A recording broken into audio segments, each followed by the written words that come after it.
तो जो ये नए राहुल गांधी हैं, भारत जोड़ो यात्रा के बाद के राहुल गांधी हैं, उनसे कैसे निपटा जाए ये भाजपा को समझ में नहीं आ रहा है। ये जो नए राहुल गांधी हैं, जो संभल के बोलते हैं, कम बोलते हैं, जनता के बीच में जा रहे हैं, कभी मणिपुर चले जाते हैं, कभी ट्रक वालों के साथ चले जाते हैं, कभी मुखर्जी नगर में चले जाते हैं, कभी किसी बस्ती में चले जाते हैं, लगातार लोगों से मिल रहे हैं, लोगों के बीच में उनकी एक अलग छवि बन रही है। इस नई छवि से मुझे लगता है कि भारतीय जनता पार्टी परेशान है, इसलिए उसको घेरने की लगातार उनको कोशिशें की जा रही हैं, लगातार उनके ऊपर केस दर्ज कराए जा रहे हैं।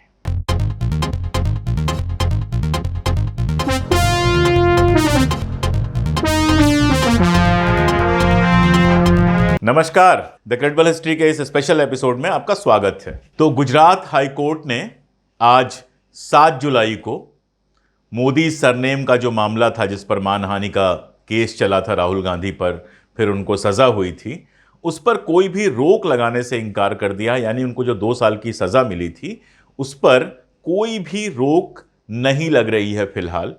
यानी इसका मतलब यह हुआ कि मेंबर ऑफ पार्लियामेंट, संसद सदस्य से जो उनको अयोग्य घोषित किया गया था, वो अयोग्यता चलती रहेगी। अब शायद मामला आगे सुप्रीम कोर्ट में जाएगा, फिर देखिए कि आगे क्या होता है। थोड़ा इस केस को पहले समझ लेते हैं। आप जानते हैं कि यह मामला सेशन कोर्ट में फैसला हुआ था, उसके बाद गुजरात हाई कोर्ट में अपील की गई थी। गुजरात हाई कोर्ट ने सारे मामले की सुनवाई की थी, सुनवाई करके जो अपना निर्णय है उसको संभाल के रख लिया था। फिर जज छुट्टी पर चले गए थे या वेकेशन चल रही थी, और उसके बाद आज 7 जुलाई को जस्टिस हेमंत एम प्रेक्षक इकलौते न्यायाधीश थे, सिंगल जज की पीठ थी। उन्होंने कहा कि दोष सिद्धि पर रोक लगाना, कन्विक्शन पर रोक लगाना नियम नहीं है और इसका प्रयोग केवल दुर्लभ मामलों में ही किया जाना चाहिए। यानी राहुल गांधी के मामले को वो दुर्लभ मामला नहीं मान रहे। बार एंड बेंच में जो रिपोर्ट छपी है उसके हिसाब से जज साहब ने कहा कि उनके खिलाफ कम से कम 10 आपराधिक मामले लंबित हैं। वर्तमान मामले के बाद भी उनके खिलाफ कुछ और मामले दर्ज किए गए हैं। लोगों के प्रतिनिधियों को स्पष्ट चरित्र का होना चाहिए। उन्होंने कहा कि ऐसी ही एक याचिका सावरकर के पोते ने पुणे की एक अदालत में दायर की है, क्योंकि आरोपी ने कैम्ब्रिज में सावरकर के खिलाफ मानहानिकारक शब्दों का इस्तेमाल किया था। एक अन्य मामले में लखनऊ की एक और अदालत में भी शिकायत दर्ज की गई। इसके अलावा पीठ ने कहा कि मौजूदा मामले के तथ्यों की पृष्ठभूमि में दोष सिद्ध यानी कन्विक्शन पर रोक लगाने का कोई मामला नहीं बनता है, और कहा कि वैसे भी दोष सिद्धि से यानी कि कन्विक्शन से आवेदक के साथ कोई अन्याय नहीं होगा। कन्विक्शन का आदेश उचित और कानूनी है। उक्त आदेश में यानी सेशन कोर्ट से जो आदेश हुआ था उसमें हस्तक्षेप करने की कोई जरूरत नहीं है, इसलिए आवेदन खारिज किया जाए। तो ये इस रूप में आप देख सकते हैं कि आज हाई कोर्ट ने ये बातें कह के उनकी जो अपील थी कि इस कन्विक्शन पर रोक लगाया जाए, वो मानने से इनकार कर दी। पूरा मामला ये था कि 24 मार्च 2023 को जब एक सेशन कोर्ट ने राहुल गांधी के ऊपर जो यह आरोप लगाया था कि उन्होंने मोदी सरनेम वालों का अपमान किया है और उसके लिए उनको 2 साल की सजा दी क्रिमिनल डिफेमेशन में, उसके तुरंत बाद उनकी सदस्यता को रद्द कर दिया गया था। मैंने आपको बताया। यहां जो बात समझने और जानने वाली यह है कि एक तो ये जो क्रिमिनल डिफेमेशन का पूरा मामला है, इस मामले में राहुल गांधी सिर्फ दूसरे व्यक्ति हैं। इसके 100-150 सालों के इतिहास में जब से यह कानून बना था, केवल दूसरे व्यक्ति हैं जिनको 2 साल की सजा दी गई है, और ये 2 साल की सजा अधिकतम होती है। तो पिछले किसी एपिसोड में मैं और प्रशांत टंडन बात कर रहे थे, तो प्रशांत टंडन ने याद दिलाया कि कल्याण सिंह जो भारतीय जनता पार्टी से उत्तर प्रदेश के मुख्यमंत्री रहे, बाद में राज्यपाल बने, उनके ऊपर कंटेम्प्ट ऑफ कोर्ट का केस था कि कोर्ट में उन्होंने एफिडेविट लिखित रूप में दी थी और उसके हिसाब से उसकी पालना नहीं की, जो बाबरी मस्जिद डिमोलिशन केस है। उनको भी जो सजा मिली थी वो कोर्ट खुलने से लेके कोर्ट बंद रहने तक कोर्ट में खड़े रहने की सजा थी। यानी लिखित एफिडेविट देने वाले मुख्यमंत्री को भी सुप्रीम कोर्ट ने 2 साल की सजा नहीं दी थी, जो अधिकतम सजा होती है। राहुल गांधी को अपने एक बयान के लिए, जो गुजरात में दिया भी नहीं गया था, दक्षिण के एक राज्य में दिया गया था, उस बयान के लिए गुजरात में उनके ऊपर केस होता है और उनको पहले 2 साल की सजा मिलती है सेशन कोर्ट से, जो अब इस केस में अधिकतम सजा है, और उसके बाद हाई कोर्ट इस पर रोक लगाने से मना कर देता है। और हाई कोर्ट इसमें कोर्ट करता है कि सावरकर को लेकर उन्होंने आपत्तिजनक बात कही है। सावरकर को लेकर ये सब बातें जो राहुल गांधी कहते रहते हैं, कई बार उन्होंने कहा है, वो सब पब्लिक डोमेन में उपलब्ध है। उनका माफ़ीनामा, उनकी बाकी सारी चीज़ें, अगर आप मेरा चैनल देख रहे होंगे और उस पर सावरकर की सीरीज़ देख रहे होंगे तो मैंने बाकायदा उद्धरण दे के किताबों में जो छपा है उसके अनुसार लगातार मैंने ये सारी चीज़ें दी हैं जो बातें राहुल गांधी वहाँ पर कह रहे हैं। तो एक मामला तो यह है कि इस पूरे खेल में राहुल गांधी की संसद सदस्यता ले ली गई। संसद सदस्यता खत्म होने के तुरंत बाद उनसे उनका मकान खाली करने के लिए कहा गया, जबकि आज भी हम जानते हैं, आंकड़े हैं कि बहुत सारे ऐसे लोग जो किसी पद पर नहीं हैं वो अपने बंगलों में रह रहे हैं, सरकारी बंगलों में रह रहे हैं, लेकिन राहुल गांधी से उनका आवास छीन लिया गया। और ऐसा लगता है कि पूरी जो योजना है वो 2024 के चुनाव से राहुल गांधी को बाहर रखने की है। दरअसल ये सारा खेल शुरू हुआ, जब नाराजगी का खेल शुरू हुआ, कोर्ट केस भी तेज हुआ, जब राहुल गांधी ने, आज कांग्रेस के एक प्रवक्ता आलोक शर्मा ने ये वीडियो लगाया भी है, ये बात लिखी भी है कि ये सारा खेल तब शुरू हुआ जब राहुल गांधी ने संसद में एक फोटो दिखाई और अदानी जी और मोदी जी के रिश्तों को लेकर उन्होंने बात करनी शुरू की। आप जानते हैं कि अदानी का जो बीच में शेयर गिरना शुरू हुआ, एक विदेशी कंपनी ने उनके बारे में डिटेल छापी, उसके बाद लगातार शेयर गिरना शुरू हुआ। अभी भी स्थिति कोई बहुत अच्छी नहीं है, लेकिन उसके बाद राहुल गांधी के ऊपर हमले तेज हुए, नंबर 1। नंबर 2, भारत जोड़ो यात्रा के बाद राहुल गांधी जिस तरह से उभरे हैं, कर्नाटक के चुनाव में हमने देखा, अभी वो खम्मम गए थे आंध्र प्रदेश में, वहाँ हमने देखा। तो जो ये नए राहुल गांधी हैं, भारत जोड़ो यात्रा के बाद के राहुल गांधी हैं, उनसे कैसे निपटा जाए, यह भाजपा को समझ में नहीं आ रहा है। ये जो नए राहुल गांधी हैं, जो संभल के बोलते हैं, कम बोलते हैं, जनता के बीच में जा रहे हैं, कभी मणिपुर चले जाते हैं, कभी ट्रक वालों के साथ चले जाते हैं, कभी मुखर्जी नगर में चले जाते हैं, कभी किसी बस्ती में चले जाते हैं, लगातार लोगों से मिल रहे हैं, लोगों के बीच में उनकी एक अलग छवि बन रही है।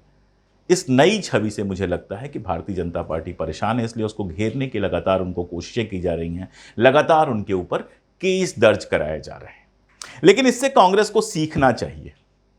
सोचिए कि जिस समय सोनिया गांधी के ऊपर एक से एक घटिया आरोप लगे, एक से एक घटिया उनको नाम दिए गए, जवाहरलाल नेहरू, महात्मा गांधी, राजीव गांधी, इंदिरा गांधी को लेकर जिस कदर घटिया बातें सोशल मीडिया पे होती हैं, और कई बार तो बहुत महत्वपूर्ण नेता लोग करते हैं, अगर कांग्रेस ने भी चुपचाप उसको जाने देने की जगह क्रिमिनल डिफेमेशन केसेस सारे हिंदुस्तान में लाद दिए होते, कम से कम उन राज्यों में कर दिए होते जहां पे उनकी अपनी सरकारें हैं, तो आज केंद्र सरकार के बहुत सारे मंत्री, भारतीय जनता पार्टी के बहुत सारे नेता कोर्टों के चक्कर लगा रहे होते। कुछ एक का फैसला तो ऐसे आता ही जिससे भारतीय जनता पार्टी परेशान होती। ये बात मैंने बार बार पब्लिकली कही है कि ये जो आचरण था एक पुराना, जिसमें राजनीतिक पार्टियां इस तरह के आरोप नहीं लगाती थीं, इस तरह से कोर्ट में नहीं जाती थीं बातों के लिए, मुझे लगता है कि उस आचरण से थोड़ा हटना पड़ेगा कांग्रेस को, और अब उसको भी लगातार कोर्ट में जाना पड़ेगा। नंबर 1, सीखना पड़ेगा शठे शाठ्यम समाचरेत। दूसरा मामला यह है कि अगर मान लीजिए कि सुप्रीम कोर्ट में यह मामला जाता है तो 2 संभावनाएं हैं, या तो इस पर रोक लग जाए, सज़ा कम कर दी जाए और उनको एमपी के रूप में बहाल कर दिया जाए, और दूसरी संभावना यह है कि उन्हें एमपी के रूप में बहाल ना किया जाए, सज़ा हो जाए। भारतीय जनता पार्टी सोच रही होगी कि कांग्रेस के इस बड़े नेता को चुनाव से बाहर रख के शायद उसको बहुत फ़ायदा मिल जाए, लेकिन इसका उल्टा भी हो सकता है।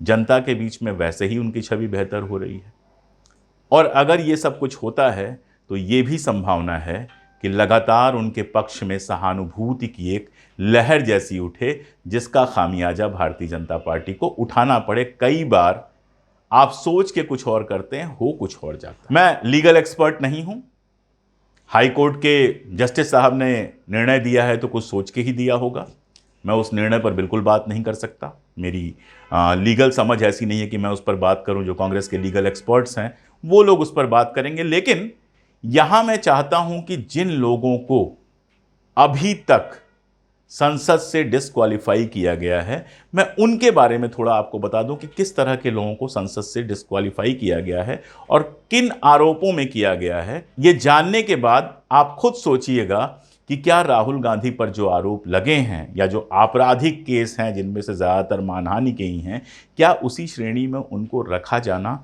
सही होगा। जो पहला मामला दिखाई देता है वो मामला दिखाई देता है, जगदीश शर्मा एक साहब थे जनता दल के थे। फॉर्डर स्कैम में, चारा घोटाला में उनको 2 साल से अधिक की सजा हुई थी और उसके बाद उनको सितंबर 2013, सितंबर 2013 में उनको डिस्क्वालीफाई किया गया था।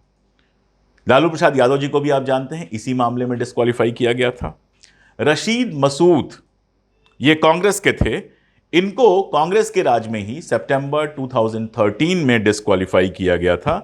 एमबीबीएस में भर्ती के घोटाले में इनको 4 साल की सजा हुई थी, जिसके बाद रशीद मसूद साहब को डिस्क्वालीफाई किया गया था। भारतीय जनता पार्टी की नेता हैं आशा रानी, जो मध्य प्रदेश के बिजावर से एमएलए थी। उनको अपनी नौकरानी को सुसाइड पर, आत्महत्या पर मजबूर करने के लिए सजा हुई थी, जिसके बाद डिस्क्वालीफाई किया गया था। एनोस एक्का साहब हैं झारखंड मुक्ति मोर्चा के, उनको लाइफ इम्प्रिजनमेंट हुआ था, आजीवन कारावास हुआ था और उसके बाद उनको डिस्क्वालीफाई किया गया था। शिवसेना के भरत गोलप हैं, जिनके ऊपर आय से अधिक संपत्ति रखने का आरोप था, 3 साल से अधिक की सजा हुई थी, तो उनको डिस्क्वालीफाई किया गया था। भारतीय जनता पार्टी के सुरेश हलवानकर थे, बिजली चोरी के मामले में उनको 3 साल की सजा हुई थी, तो उनको डिस्क्वालीफाई किया गया था।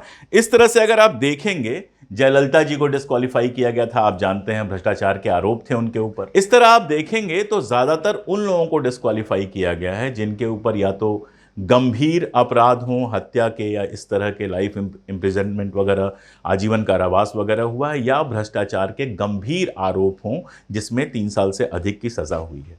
इस पूरे में आपको कहीं नहीं मिलेगा, राहुल गांधी के अलावा आपको कहीं नहीं मिलेगा कि डिफेमेशन, मानहानि के मामले में किसी भी तरह से किसी को डिस्क्वालीफाई किया गया है, जबकि बहुत सारे मानहानि के केस चले हैं। अरविंद केजरीवाल के ऊपर मानहानि का केस था जिसमें उन्होंने माफ़ी मांग ली, और भी बहुत सारे मानहानि के केस चले हैं जिसमें छोटी मोटी सजाएं हुई, जिससे कोई बड़ा फर्क नहीं पड़ा। तो एक तो ये बात समझने की है कि राहुल गांधी के मामले में ये जो 2 साल की सज़ा दी गई है, कम से कम मेरे जैसे आदमी को न्याय संगत नहीं लग रही है। दूसरी बात यह समझने की है कि भ्रष्टाचार और इस तरह के मामलों को अगर चुनाव के समय में दिए गए बयानों के बराबर कर दिया जाएगा, चुनाव में एक दूसरे द्वारा कही गई बातों को लेकर पार्टियां अगर कोर्ट में जाने लगेंगी, तो आज राहुल गांधी को समस्या हुई है, कल इसी तरह से किसी और बड़े नेता को समस्या हो सकती है। ये एक गलत तरह का ट्रेंड बन रहा है जिसमें चुनावी भाषणों पर क्रिमिनल डिफेमेशन जैसे चार्जेज लगाए जा रहे हैं। आगे क्या होगा वो तो देखेंगे हम, क्या हो सकता है, क्या होगा वो हम देखेंगे। कांग्रेस का जो लीगल सेल है वो अपने तरीके से काम करेगा, सुप्रीम कोर्ट में जाएगा, सुप्रीम कोर्ट में जो हमारे न्यायाधीश महोदय बैठे हुए हैं लोग, वो लोग फैसला करेंगे। जो होगा, 2 साल की सज़ा भी हो सकती है, उनको सज़ा थोड़ी कम करके उनको मुक्त भी किया जा सकता है, सदस्यता बहाल भी हो सकती है, सदस्यता जैसी है वैसी भी चल सकती है। एक व्यक्ति के साथ क्या होगा ये उतनी बड़ी बात नहीं है जितनी ये कि देश की लोकतांत्रिक राजनीति क्या अब इसी तरह से चलेगी कि बड़े नेताओं के भाषणों पर विरोधी पार्टियां क्रिमिनल डिफेमेशन करेंगी, उन राज्यों में जाके करेंगे जहां उनकी सरकार है, और उसके बाद इस तरह के निर्णय आएंगे। अगर ये चलता रहा तो यकीन जानिए ये लोकतंत्र के लिए भी बहुत नुकसानदायक है और न्याय प्रक्रिया पर भी सवाल उठते रहें। आज के लिए इतना ही, आगे दूसरे मुद्दों पर बात हम करते रहेंगे। शुक्रिया।